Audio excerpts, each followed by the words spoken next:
Well, joining us now is Africa 54's health correspondent, Linord Moudou. What do you have for us today, Linord? Hello, Vincent. Today it's all about malnutrition. Well, recently here in Washington, D.C., international partners, advocates, and civil society gathered to continue discussing ways to tackle malnutrition globally, and especially in developing countries.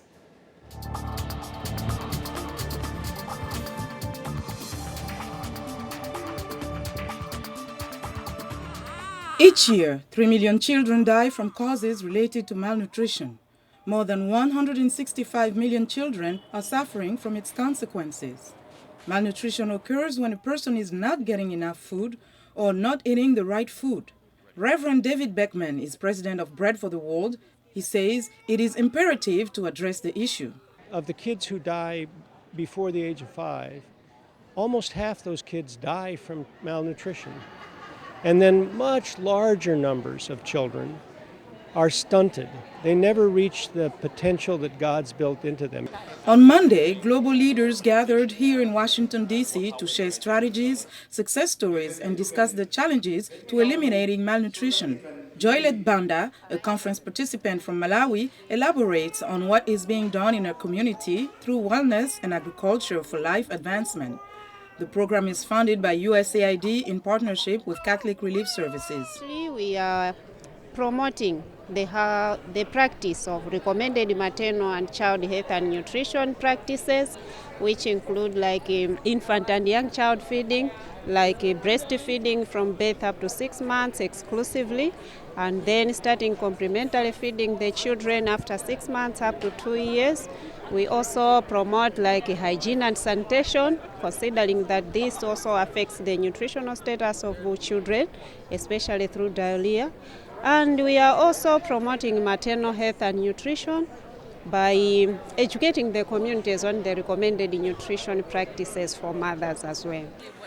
The event was hosted by Bread for the World and Concern Worldwide, an international non-governmental organization dedicated to reducing extreme poverty in 25 of the world's poorest countries. What's needed now is working smarter with the knowledge we have, integrating programs more. For example, giving food to the poor is sort of the bottom of the food chain, no pun intended, but there are other interventions that are much more strategic and long-lasting, like better farming techniques in rural areas. Pastor Nikta Lubale with the Organization of African Instituted Churches in Kenya underscores the need to support farmers. Civil society, what we want to see is policy that relates to agriculture and to nutrition and to markets, that farmers will have access to markets, and also the support for smallholder farmers to produce more food for their children.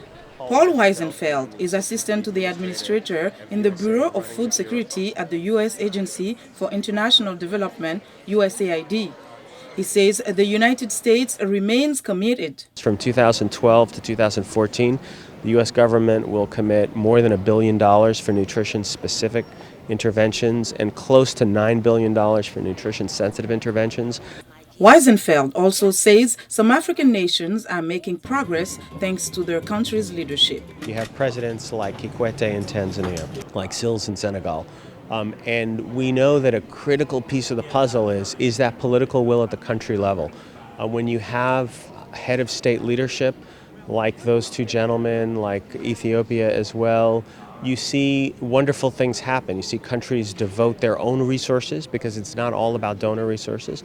You see partnerships with the private sector, and the private sector contributions to food security and nutrition are tremendously important. And for more on the subject, we are joined in the studio by Faustine Wabwire, Foreign Assistant Policy Analyst with Bread for the World Institute. Ms. Wabwire, welcome to the show. Thank you, Linord. Also joining us via Skype from New York City is Joseph Cahalan, Chief Executive Officer of Concern Worldwide USA.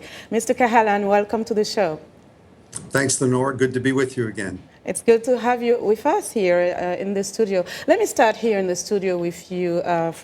First of all, let me have your reaction on the report that we just heard with Mr. Paul Wiseman, what he talked about the African leaders. Do you think there is enough momentum, there is enough political will from African head of state in terms of tackling this issue? I think that, first of all, we are glad that leadership from the countries themselves is beginning to pick up as far as addressing hunger and especially malnutrition is concerned. As Mr. Weisenfeld mentioned, countries like Tanzania, Ethiopia, and Senegal are demonstrating this leadership by committing their own resources.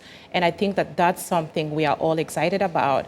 And it's for this reason that we are rallying behind this and supporting their initiatives. Okay, now let's talk about the role of civil society. And Mr. Cahalan, this question is for you. What do you see as the role that civil society can play to leverage efforts of organizations such as yours in terms of helping to tackle this issue? I think probably the key word, Lenore, is partnership. These programs work best when they're partnered between the governments, national governments, but also local governments and the NGOs themselves. And they work closely with the people that we're trying to serve. We're finding out more and more that by listening to the people that we're trying to serve on the ground, the solutions that we can design and deliver are much more impactful. And Faustine, give us a sense of where we are now. Mr. Cahalan talked about partnership, but what is the landscape right now in terms of really tackling malnutrition? Great. So as well, you may be aware, just this past Monday, Bread for the World and Concern Worldwide held an event here in Washington, D.C., and we brought together a number of stakeholders, including government representatives, members of civil society, the private sector, and we are trying to leverage the resource base that all of these groups bring together in order to address the issue of malnutrition. It was also a time for taking stock of what has happened in the last 1,000 days since the U.S. government and the government of Ireland initiated the Scaling Up Nutrition movement. To date, over 40 countries around the world have committed to this. And this means that they are bringing their own resources to the table. They are working better with their own civil society actors in countries and really wanting to work towards this common vision of ending early child malnutrition. Okay. Mr. Cahalan, many people agree that countries need to take ownership of this in terms of resolving it. What do you see? What type of policies are needed on the country level, for example, to help this? Mr. Cahalan, can you hear me?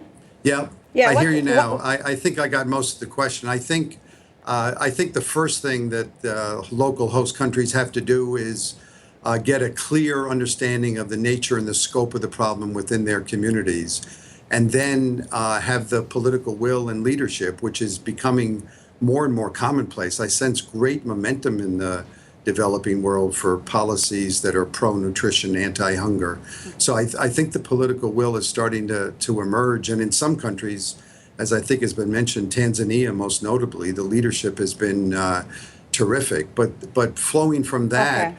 I think an assessment of what's already being done in countries. In our own U.S. aid programs, for example, we're finding that the programs that are labeled as nutrition or labeled as food are the tip of the iceberg. There's a whole host of other programs around better farming, better marketing of farm goods, that I think all have to be knit together and integrated into a complete nutrition strategy. And I see a lot of appetite for that around the world. Sure. Thank you so much, Mr. Cahalan. Unfortunately, that's all the time we have. Thank you so much for joining us, Faustine. Thank you, Linord. And our thanks great to be with you. Our thanks to Faustine Wabwire, Foreign Assistant Policy Analyst with Bread for the World Institute, and Joseph Cahalan, Chief Executive Officer of Concern Worldwide US. And that's our Africa Health Network report for today. For more health news and developments, be sure to visit our website, africahealthnetwork.com.